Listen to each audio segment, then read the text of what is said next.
Missing out of this car, I hear you cry. What? There's no turbo?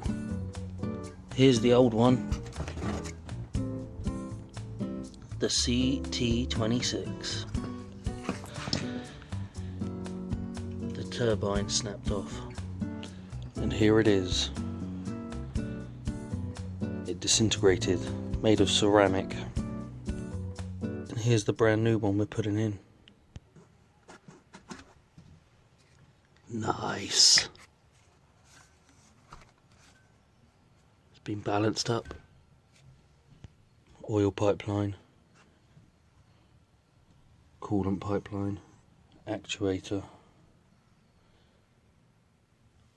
New studs. New nuts.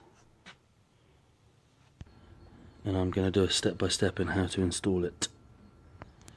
And there's the cat. And I have taken out the cat. I have decatted it. And there's the cat. Sounds like can't even see through it. Just a little bit. That's got to go back. That's got to go back. That's got to go back. Engine mount's got to go back.